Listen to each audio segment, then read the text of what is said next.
É a primeira vez na vida que eu não sei por onde começar. Então eu vou começar pelo começo, pela parte que eu me lembro. Eu vou começar explicando o porquê de gravar esse vídeo.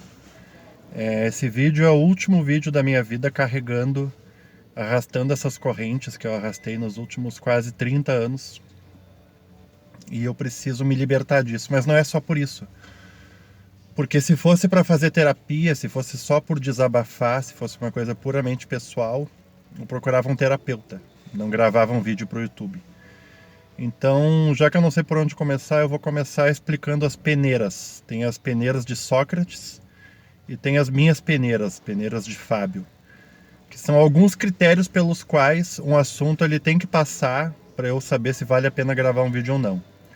O primeiro deles é: esse assunto ele pode ser interessante para outras pessoas e pode ajudar outras pessoas?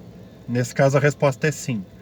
Esse assunto pode ajudar sim outras pessoas, pode diminuir o sofrimento de outras pessoas. Então, se você que está assistindo é pai ou mãe ou filho de alguém, vale a pena ficar aí nesse vídeo, porque esse vídeo fala sobre a minha vida, sobre algo bem específico da minha vida, mas ao mesmo tempo é uma experiência.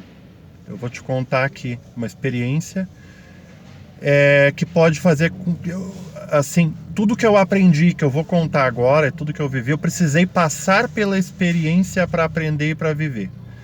E agora eu tô te entregando essa experiência através desse vídeo, e você vai poder saber dessas coisas sem passar pela experiência que eu passei, e pode criar melhor o teu filho, ou até pode se cuidar mais para voltar para casa. Então essa é a primeira peneira, a peneira da utilidade, passou.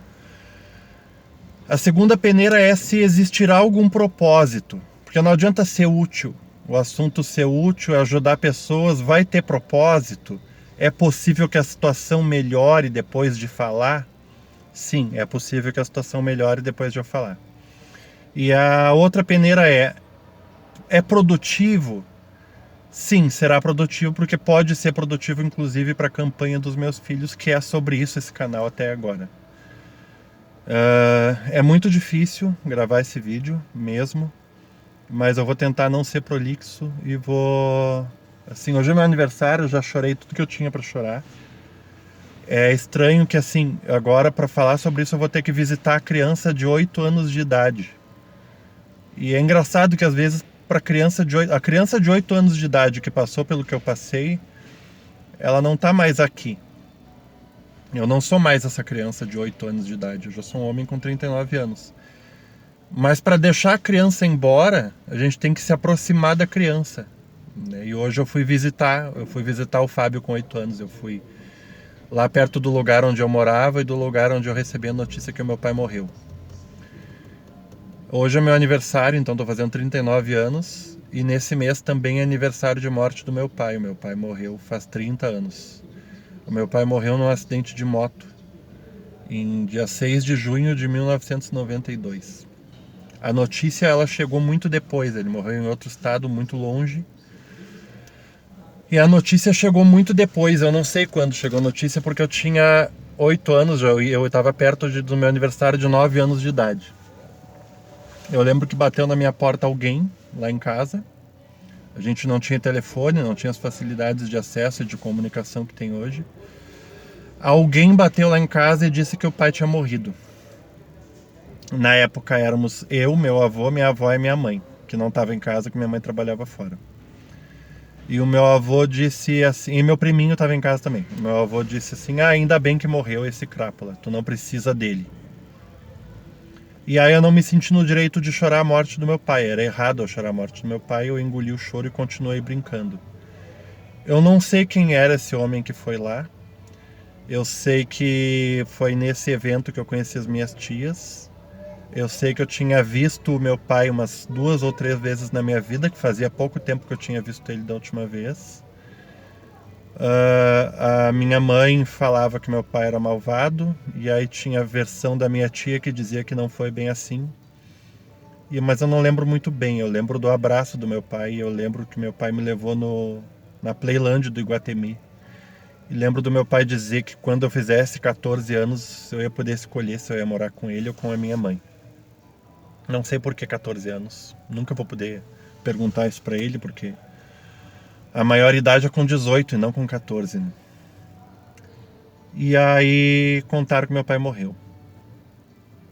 Contaram também que meu pai me procurou muito quando eles se separaram. Meu pai me procurou muito. Ele foi em rádios, ele foi até que um advogado que achou. Meu pai contratou um advogado que achou a gente. E ele ficou muitos anos me procurando. Ele me queria muito, pelo que as minhas tias, irmãs dele me contaram, a tia Nilza, a tia Marli, a tia Suzane, que era a esposa dele na época também. Todas contaram que ele me procurou muito.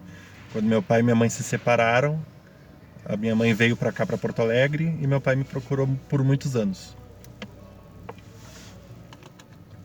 Bom, e aí, todo mundo perde o pai, né? É só uma história. Não, não é só uma história. Tem algumas particularidades e agora a gente vai entrar nelas. E eu preciso me libertar disso também. Pelos meus filhos, pelo meu Pedrinho, que fez um bolinho para mim e eu não me alegrei. Ele fez um bolinho de Lego, ele sabe, entende, ele não fala, mas ele entende que é meu aniversário, fez um bolinho de Lego, levou. E um amigo meu falou agora, uns amigos me convidaram para minha festa de aniversário e eu não fui, eu não tô lá. Agora deve estar acontecendo, meu aniversário agora é 7 da noite, 7h06. E eu não tô lá porque eu não me sinto à vontade para comemorar meu aniversário, porque meu aniversário também é o aniversário de morte do meu pai. E nesse vídeo então eu vou contar a história rapidamente e vou contar como que dá para mudar isso, como que dá para mudar essa maldição, como que dá para se libertar. Bom, o primeiro passo é falar sobre isso para não precisar mais pensar nisso, porque eu penso nisso todos os anos e esse ano bateu mais forte. Mas não só no meu aniversário, eu penso no meu pai sempre.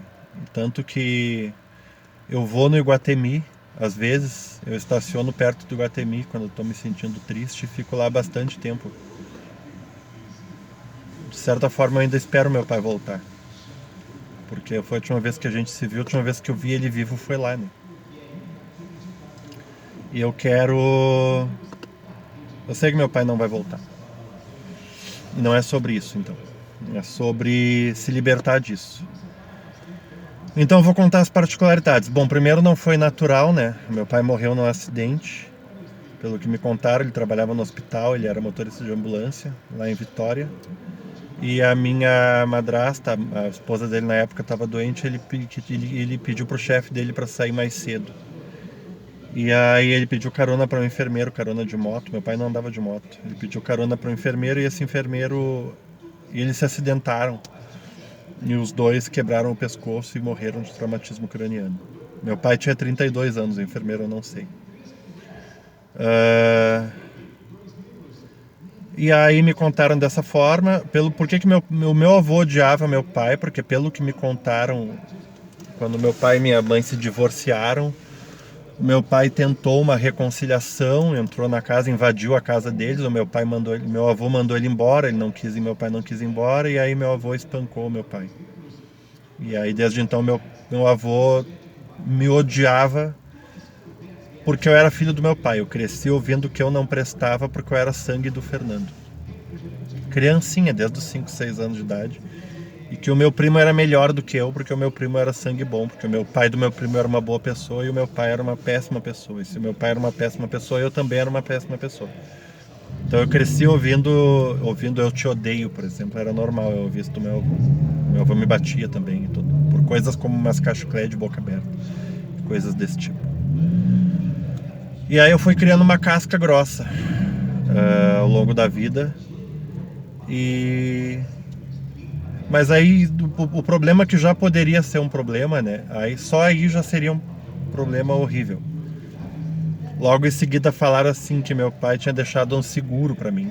2 meses antes de morrer, o pai fez um seguro pra mim, pra minha irmã e pra esposa dele na época. E eu era uma criança, né? Eu não me importava com isso. Mas a minha mãe queria receber o dinheiro, queria saber como fazia. E aí minha mãe teria que viajar lá pra Vitória. Minha mãe nunca tinha pegado avião, tinha medo de pegar avião. E aí minha mãe parece que na época assinou uma procuração pra minha madrasta.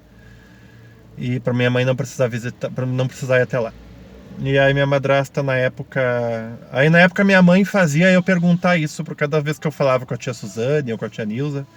a minha mãe fazia eu perguntar para elas sobre isso. E eu perguntava. E aí, super resumindo essa parte, aí a Suzane disse que falou com a seguradora que a seguradora não ia liberar o pagamento, que só existia uma forma. Ou eu fazer 18 anos e a seguradora pagaria direto para mim o seguro, ou a minha mãe deveria comprar um apartamento no meu nome que não poderia ser vendido, só poderia ser vendido por mim se eu quisesse vender quando eu fizesse 18 anos. E aí essa história morreu. Essa história morreu junto com meu pai. Ninguém mais falou nisso. Isso é a maneira que eu lembro, tá? Que eu lembro, ninguém mais falou nisso. E aí um dia, eu acho que em 95, 96, alguns anos depois da morte do meu pai, eu liguei pra minha tia Nilza para falar um outro assunto, não me lembro qual era. E eu lembro, liguei do orelhão na época, a gente não tinha telefone, não tinha celular, não tinha nada. E a tia Nilza falou assim: Fábio, fala pra tua mãe que a tia Suzane depositou o dinheiro do seguro do teu pai, tá na conta dela. E aí a minha mãe, e na época era R$ 5.800, eu não sei o quanto seria equivalente hoje, acho que hoje seria mais. Eu sei que na época minha mãe tinha começado o relacionamento com meu padrasto, que também me odiava, que eu era o único ali que não era filho dele. Então as duas figuras paternas que eu tive dentro de casa me odiavam, cada uma por um motivo. Então a minha autoestima que não nunca foi muito boa, né, por causa disso. E aí minha mãe recebeu esse dinheiro, comprou. Aí o meu padrasto, na época, era casado, minha mãe namorava ele, ele era casado. Aí pro meu padrasto se separar, a esposa dele descobriu. Pro meu padrasto se separar, ele tinha que comprar uma casa para a esposa dele. Aí meu padrasto usou o dinheiro do seguro do meu pai para comprar uma casa para a esposa dele. E comprou também freezers para a empresa dele de sorvete, que ele estava fazendo na época. E até uma pensão que eu recebia também. Quem recebia era o meu padrasto por mim, em troca de eu poder morar lá. Pra não dizer que eu não ganhei nada do seguro do meu pai, minha mãe, me lembro que ela me deu R$ 300, eu devia ter uns 11, 12 anos, ela me deu R$ 300, na época era muito dinheiro. E na época tinha sido lançado o PlayStation 1. E aí ela disse, vai lá e compra um videogame pra ti. E aí eu era tão ingênuo, que eu fui na locadora onde eu jogava videogame, alugava por hora videogame. E disse assim: Oi tio, eu tenho R$ 300, tem um videogame aí pra me vender? E aí ele falou: Nossa, deu muita sorte, eu tenho um videogame aqui que custa exatamente R$ 300. E aí ele me deu um joguinho que era o Need for Speed. Algum tempo depois, o dinheiro acabou. Eu lembro que a minha família passou por dificuldade, não lembro o que acontecia, que no inverno não vendia sorvete, aí começaram a passar dificuldade. Meu padrasto não calculou muito bem o investimento, ele deveria ter comprado muito mais freezers do que ele comprou. Eu sei que ele começou a vender os freezers pra gente ter o que comer, e quando acabou o dinheiro dos freezers, eu fui vender algodão doce na praça com 12 anos de idade, pra poder morar lá e pra eu poder comer também. Eu lembro que a gente comia farinha com açúcar frito, porque não tinha comida. Eu lembro que eu tive vários problemas odontológicos, lembro que eu dormia entre uma geladeira e outra, eu não tinha um quarto na casa, eu dormia na oficina de geladeira e eles dormiam em cima. Porque afinal de contas eu não era filho, né? Eu não deveria nem estar ali. Então era um favor ele deixar eu dormir na casa dele. E aí eu lembro que eu até tive sarna um período. E sarna humana. E eu lembro que aí eu queria ir pro exército na época de me alistar. E aí quando eu fiz 18 anos, ao invés de eu estar recebendo o seguro do meu pai para comprar uma casa e dar um jeito na minha vida, já que eu perdi ele pelo menos, né? Porque a ideia das seguradoras eu acho que é essa, né? Se a gente perde um pai ou uma mãe muito novinho, a gente fica sem o pai e a mãe, nenhum dinheiro vai substituir isso, mas pelo menos não fica na rua, né? Pelo menos vai ter onde morar, né? Pelo menos vai poder dar um jeito na sua vida. E ao fazer 18 anos, ao invés de receber o seguro do meu pai, eu tentei me suicidar no banheiro do exército, lá no alojamento. Bom ressaltar, porque o psiquiatra na época me perguntou isso, então quem está assistindo isso pode ir por essa linha de raciocínio. Não bebi cerveja no dia, não usava drogas nem nada. Eu acordei, fui para o alojamento, peguei comprei uma gilete e cortei os pulsos no alojamento. Me contam que um O colega esqueceu um pedaço da farda, uma parte da farda, subiu pro alojamento para terminar de se fardar e pelo retrovisor ele viu sangue embaixo da porta. E como estava muito frio, também era junho, era perto do meu aniversário, por isso que a data do meu aniversário sempre foi uma data maldita. E estava muito frio, Porto Alegre, isso. E aí eu sangrei pouco e por isso eu sobrevivi. E aí o exército me levou para o hospital militar, onde eu fiquei algum tempo, não lembro quanto. De lá do hospital militar eu fui encaminhado para a clínica São José, que é uma clínica de rico, uma clínica psiquiátrica que o exército pagou. E eu fiquei lá muito tempo. Não lembro quanto também. Isso a gente está em 2001, eu acho. 2001 ou 2002. De certa forma fez bem o tratamento lá. Eu saí de lá não pensando mais em fazer isso. E nunca mais de lá pra cá. Já pensei depois algumas vezes, mas não cheguei perto de fazer isso de novo. E aí eu saí de casa. Eu saí daquele lugar, comecei a trabalhar e saí daquele lugar onde eu era tratado mal e passei a pagar aluguel desde os 19 anos mais ou menos. E hoje eu tenho 39, faz 20 anos que eu pago aluguel. E eu não me importei muito com isso, não dei mais muita bola pra isso. Até porque eu não ia nem ter filho, né? Eu com 19 anos eu não tinha nem tido a primeira namorada ainda, eu tinha até me conformado que eu ia morrer virgem. Como eu falei pra vocês, eu tinha uma péssima autoestima. E então não estava nos meus planos nem sequer namorar, quanto menos ter filhos. Acontece que eu conheci a minha esposa, a pessoa com a qual eu divido a minha vida hoje, mãe dos meus 2 filhos, minha amiga, minha esposa, minha namorada e mãe dos meus filhos. E eu tive o Pedrinho. O Pedrinho nasceu em 2018 e aí, por causa do Pedrinho, eu comecei a me preocupar assim, nossa, agora seria importante ter onde morar. E aí eu comecei a brigar com a minha mãe. Mãe, olha só, comprou uma casa, hoje a ex-mulher do meu padrasto mora na casa que foi comprada com o dinheiro do meu pai e eu não tenho onde morar com meu filho. Eu vou cobrar todo mundo. Aí eu falei pra ela que eu ia cobrar a Suzane. A Suzane eu não acho que ela fez algo errado. Eu não acho que ela pegou um dinheiro pra ela. Não acho. Eu acho que ela, como ela trabalhava em banco, eu sei que ela trabalhava em banco. Ela trabalhava, acho que no Banco do Brasil. Eu acho que ela facilitou a retirada do dinheiro antes. Porque a situação mudou de repente, sabe? Tipo, não podia de forma alguma sacar o dinheiro e de repente ela mesma sacou e ela mesma depositou na conta da minha mãe. De uma maneira tão fácil, tão fácil, tão fácil. Eu vou ligar um pouco o carro para não acabar a bateria, meu carro é velho.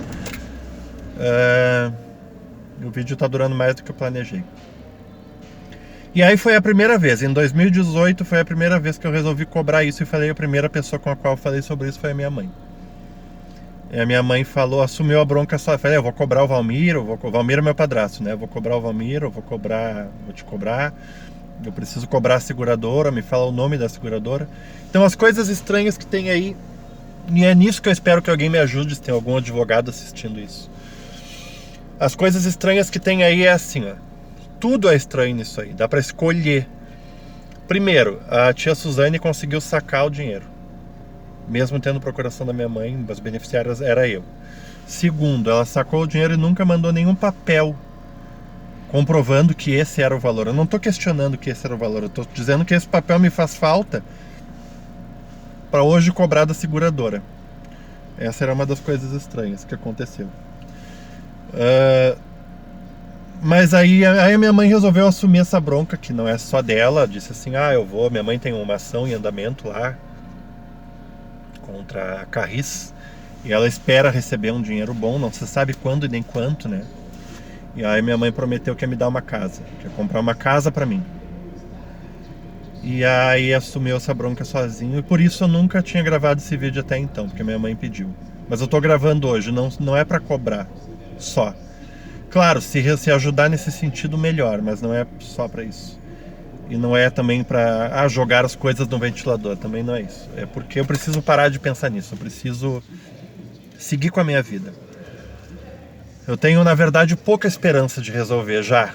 Porque, assim, a minha mãe acabou ganhando tempo, acabou fazendo com que o tempo passasse, e o tempo passar nesse tipo de situação atrapalha muito, né? Eu sei disso. Mas aí minha mãe disse que para eu não cobrar deles, que ela ia resolver. E aí nasceu meu segundo filho, nasceu o Breno. E aí os dois receberam o diagnóstico, são autistas. E aí eu não consegui nada pelo SUS, e aí nasceu a campanha Me Ajude a Falar, quando eu perdi a esperança, porque assim, não existe tratamento especializado pelo SUS. E hoje a gente não tem onde morar. Os recursos que eu consigo trabalhando vai para aluguel, e para aluguel e para comida, eu não consigo fazer absolutamente mais nada. Eu não saí, é porque assim, ó, não é minha vida não começou do zero. Começar do zero é fácil, minha vida começou de muito menos do que zero, com tudo contra mim, sabe? Todas as figuras paternas me odiavam, o meu amor pelo meu pai foi deslegitimizado por isso, porque para a família do meu pai parece que o vilão sou eu de questionar isso. A última vez que eu falei com a minha irmã, que estava morando nos Estados Unidos, eu falei sobre isso assim, fala com a tua mãe, fala com a Suzane, pede para ela pelo menos um papel, para eu pelo menos poder ir atrás disso. Eu já falei com a minha prima sobre isso, já falei com todo mundo sobre isso. E não deu certo, elas assim, ao invés de eles me darem uma explicação, ou pelo menos alguém me pedir desculpa, eu é que sou malvado de querer saber, sabe? Eu ouvi com 12 anos de idade assim, tu só quer saber do dinheiro do teu pai. O teu pai morreu e tu só quer saber do dinheiro do teu pai. E isso, além de uma estupidez, de uma violência tamanha, é um desrespeito com a memória do meu pai muito grande. Porque, como assim? O meu pai já morreu, eu já perdi meu pai. Será que não basta? Será que reivindicar o que é naturalmente e absolutamente reivindicável é errado? Errado é eu reivindicar o que seria naturalmente reivindicável. Errado não sou eu. Errado é minha família ter feito isso comigo e ainda ter me tratado como me tratam, como uma pessoa malvada hoje, por causa disso. Então, o que eu quero é assim, se alguém que está assistindo isso é da família, eu quero uma explicação sobre isso, do porquê que vocês deixaram esse tempo todo passar. É claro que assim, a tia Suzane deve ter mandado o valor certo. Ela jamais poderia supor que a minha mãe não ia comprar uma casa para mim, ia comprar uma casa para ex-mulher do meu padrasto, sabe? Mas é uma coisa que ficou assim de uma maneira tão confusa que ao mesmo tempo todo mundo tem culpa e ninguém tem culpa, sabe? Meu padrasto também é errado. E as pessoas que moram na casa do meu padrasto, sabendo que foi comprado com o dinheiro do meu pai, e não terem me procurado também é errado, sabe? Tá tudo muito errado nisso. Mas para quem está assistindo isso, o que pode fazer? Qual que é a parte que é produtiva? Pode quebrar essa maldição. Não estou dizendo para comprar uma casa para mim, mas para que pelo menos o mês de junho ele pare de ser lembrado como o mês que o meu pai morreu e como o mês que eu tentei contra a minha própria vida. Quem está assistindo isso, que ajude na campanha dos meus filhos com qualquer valor, para que o mês de junho ele seja lembrado também como o mês em que eu consegui bater a meta da campanha dos meus filhos e que deu para salvar a vida deles. Porque assim, o que eles têm dá risco de vida, eu já expliquei isso em outros vídeos, não vou explicar nesse porque vai ficar num tamanho que não vai nem caber no YouTube, não vou nem conseguir subir para o canal, eu já expliquei em outros vídeos. Mas resumindo, o nome da campanha é meajudeafalar.org. meajudeafalar.org. Lá tá todos os contatos, tem mais de 40 vídeos onde aparecem as crianças, tem os laudos médicos, tem o meu telefone, tem o Pix, tem o orçamento da clínica mais barata, dá para ajudar a partir de R$1. E se vocês me ajudarem a bater a meta, vocês vão ajudar a quebrar essa maldição, vão estar salvando a vida dos meus filhos e vão ajudar a quebrar essa maldição. E quem sabe, no ano que vem, eu consiga me sentir no direito de comemorar o meu aniversário e que eu esteja gravando com o Pedrinho sentado aqui do meu lado falando também, graças à terapia que ele vai ter acesso com a tua ajuda.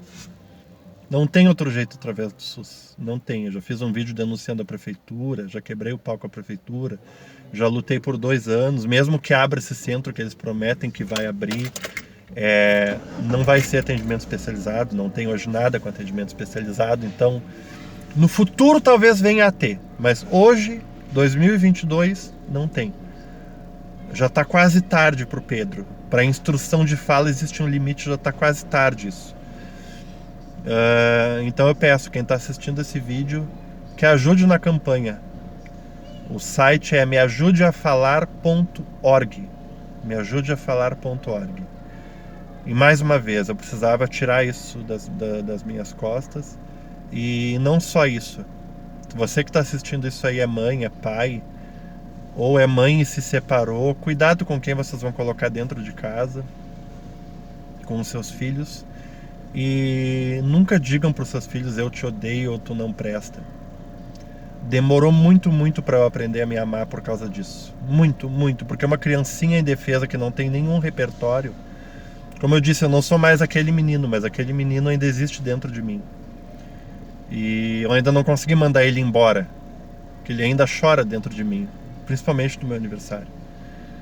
Mas se aquele menino pudesse te pedir alguma coisa hoje, aquele menino te diria: cuide das suas crianças. E nunca digam para suas crianças que eles não prestam, porque elas vão acreditar. Isso vai afetar a vida deles para sempre. Isso foi a pior violência que eu sofri. Isso é é tão danoso, tão grave quanto um tapa, uma palavra. Tá, pessoal? Quem assistiu até aqui, deixa algum comentário só para eu saber que assistiu. Porque para mim foi muito difícil gravar esse vídeo. Mesmo, de verdade. Tá, pessoal? Muito obrigado.